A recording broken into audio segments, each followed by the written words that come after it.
Hello everyone and welcome back to the 3T Path channel. My name is Giridhari and today we're going to be continuing with our Gita Mahatmya series where we'll be seeing the power of chapter 13 of Bhagavad Gita. But I have to warn you, this is to date of all the other Gita Mahatmya, the 12 other Gita Mahatmya episodes we've had, this is the heaviest one, where we're going to be seeing people suffering in hell. So it's a bit heavy. So, just as a warning, hold on tight. It's not the sweetest of the Gita Mahatmya stories we've had. Okay, but this is how it goes. So remember, the Gita Mahatmya is from the Padma Purana, and it's Lord Shiva explaining to Parvati the glories of each chapter, of the power of each chapter of the Bhagavad Gita. So it starts like this. Sri Shiva said, "O Parvati, please hear the unlimited glories of the 13th chapter of the Bhagavad Gita, by hearing which you will become very happy. In the south, there was a very large river called Tungabhadra, on the banks of which there's a beautiful town called Hariharpur. There, a deity of Sri Shiva, known by the name of Harihar, is worshipped. One who has his darshan attains auspicious things. In Hariharpur lived a Brahmana called Hari Dikshit, who was very learned and lived a simple, austere life." So Hari Dikshit means one who was initiated by Hari. So the name kind of says it all. So he's a very focused, and Lord, of course, Hari is another name for Krishna, for Narayana. And he lived a very simple, austere life. His wife, and this is where the trouble's going to start, his wife is called Duracara by the people. The reason for this was due to her low-class activities, because Duracara, her activities were heavy, were bad. She would always speak to her husband in abusive language, and she had never slept with him. So she never had sex with her husband, and she mistreated him, verbally abused him. She was always rude to her husband's friends, and she would keep company with other men to satisfy her lusty desires. She was also addicted to taking various kinds of intoxicants. Seeing that the town was becoming more and more populated, she constructed a small structure in the forest where she could meet her lovers. So she had this whole scheme set up where she'd like to have sex with all sorts of people, but never her husband. And she also liked to get drunk, get high. So she would get high on drugs and find lovers. And it was the side of town was getting a little bit too populated. So she built a little love shack in the forest. One night, feeling very lusty and not having been able to find any lover to satisfy her lust, she went out in the forest to her meeting place to see if any one of her lovers were there. Because sometimes, they would just wait for her in this little love shack. Not finding anyone at that place and burning with lust, she started to wander in the forest in the hope of finding someone to satisfy her lusty desires. After having wandered for some time and finding that her body's senses and mind were paining too much due to not being able to satisfy the lust, she became bewildered and sat down and started to cry. So this poor Duracara, she was addicted to sex, addicted to drugs, and her mind was, she was losing her mind. So then she just collapses there on the forest and starts to cry. Hearing the sound of her crying, a hungry tiger who was sleeping woke up and reached that place very quickly. Hearing the tiger coming, the lusty woman got up And thinking to herself that surely someone is coming who would satisfy her needs, she all of a sudden saw a tiger arrive in front of her. He was about to rip her apart with his sharp claws. At that time, the lusty woman addressed the tiger. "Oh, tiger, why have you come here to kill me? First, you must tell me this, and then you can kill me." The king of animals refrained from killing Duracara and laughed. Then he related the following story. So, he says, this is the tiger talking now. In the south, there's a river called Malapaha, on the bank of which is a town called Muniparna. In that place, there's a famous deity of Sri Shiva known as Panchalinga. In that town, I had taken birth in a Brahmana family. Although I had taken such a high birth, I was still very greedy and had no control over my senses. I used to sit on the banks of the river and perform sacrifices for all those people who were not qualified to partake in such performances. I would also eat from the homes of materialistic people. I would also collect more funds than necessary in the name of performing sacrifices and worship of the deity, and use the same for my own sense gratification. I would also criticize those brahmanas who were strictly following the regulative principles, and I would never give charity to anyone.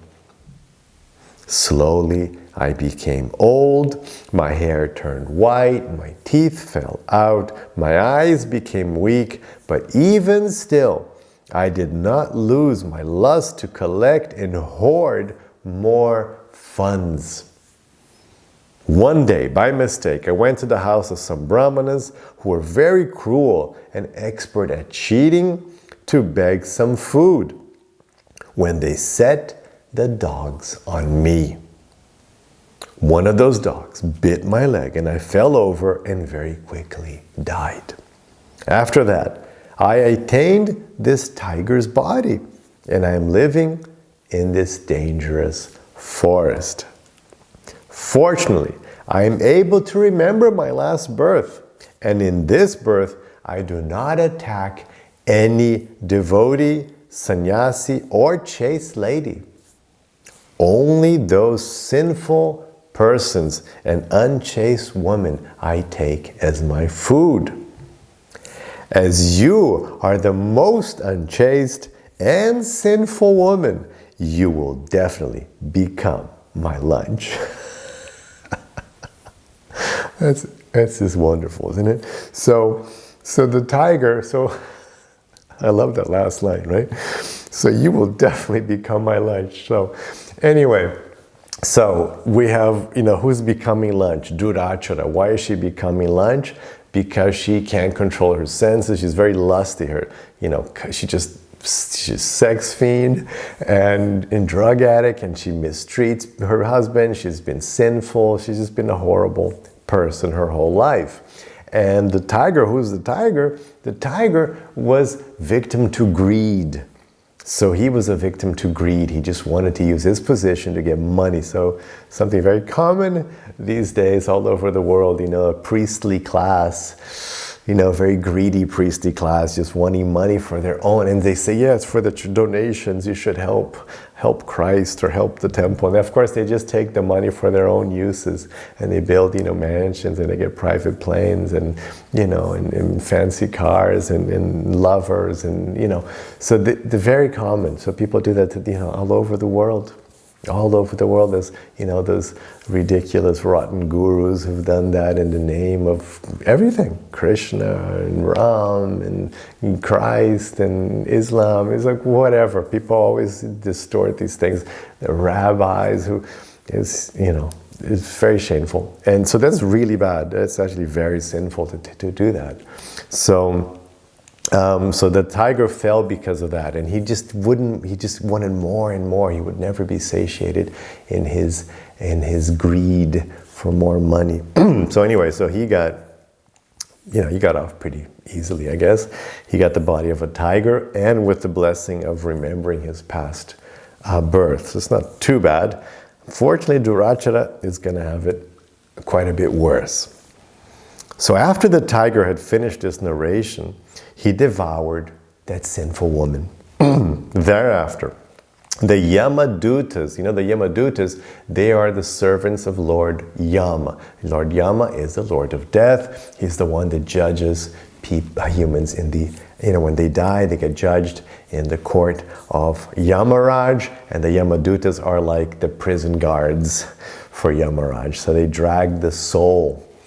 When you die, your subtle body gets dragged in special ropes by these Yamadutas all the way to hell to be judged, and then from there to be, you get sentenced, and then you start paying punishment.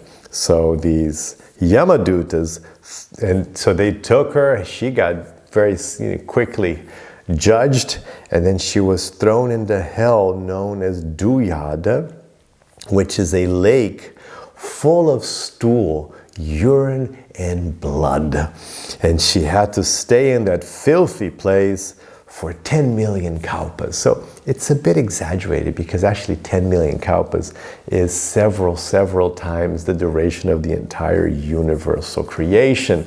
So there's a bit of exaggeration in these numbers. But anyway, so she got to stay in Duyada, this special hell, which is just a lake full of stool, urine, and blood for a very long time, not very pleasant. So the way hell works in the Vedas is that you have several different hells. You have like hundreds of different hells. Imagine and of course these are all happening on the subtle material platform, because you're suffering there in your subtle body, not your physical material body, but your subtle material body. And so it's like an experience. Imagine like a kind of like a virtual reality sort of situation. So you have all these different rooms, places where you have different kinds of suffering. And so she was thrown in that place for a very long time. It's actually 10 million kalpas wouldn't work, because that would be, I calculated it, and it comes out to many quadrillion years. So that wouldn't work. But anyway, so she was there for a very long time. After that, it wasn't even over. So after ages and ages in that hell, she then gets thrown in another hell called Rorava. So in the hell called Rorava, where she stayed for 100 manvantaras, which is also way too long. 100 manvantaras would be like a third of the entire universal creation, so that wouldn't work either. Now it turns out it was 100 manvantaras was like 30 trillion years or something. So that would be too long as well. Anyway, so these numbers were a bit off. But anyway, so she stayed there a very long time, ages and ages. So in Rorava, and what happens in Rorava is that it's a special hell where you have these Ruru monsters, these little monsters. Some people say they're snake-like, beast-like. So you have these little animals that are constantly attacking the people in this hell. You get attacked by these animals, just endlessly until the time is up. And then after that, she took birth on earth again as a female Chandala. So after all that, she got to take birth again on earth as a human. Okay, after ages in hell. As a Chandala would be just a very low, a person with nothing, like the lowest in society, no chance, the worst kind of human birth you can take. Again, she lived in the same sinful way she had previously. Due to her sinful activity, she got leprosy and also tuberculosis. She's a really tough soul. She said, Duracara, this soul that was in the body, she was a tough one. And she just spent ages and ages in hell, like just millions, billions of years in hell. And then she takes like a really tough birth and she sticks to her terrible behavior. So then she got leprosy and tuberculosis. I told you it was a really heavy story, okay? But we're coming to the end now. Now it gets good finally.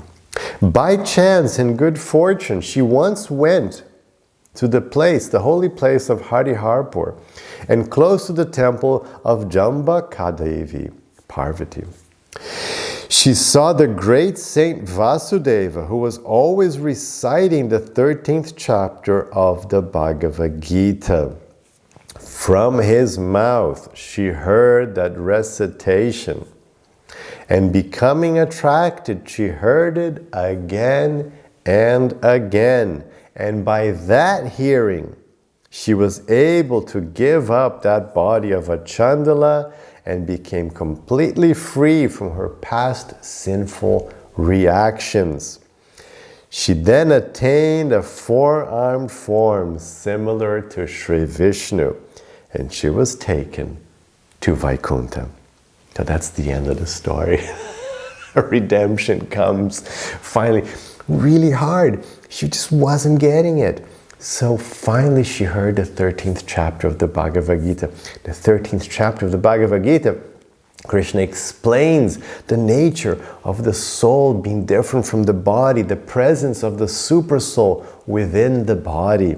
And there's a famous verse in chapter 13 where Krishna says that because Purusha, the soul, comes in contact with Prakriti, matter, you take birth in good and bad yonis, in good and bad wombs, life after life, according to your contact with the gunas. So you're dragged through this material existence, suffering with crazy ideas like Duracara had, like Mr. Tiger had, and suffering. And you have to get out of here, and the way to get out is with Bhagavad Gita. So please take shelter of Bhagavad Gita, and then you can avoid all this horrible suffering. Krishna says in Bhagavad Gita, the three gates to hell, we saw them in the gates to hell here. He says the three gates to hell are kama, desire, greed,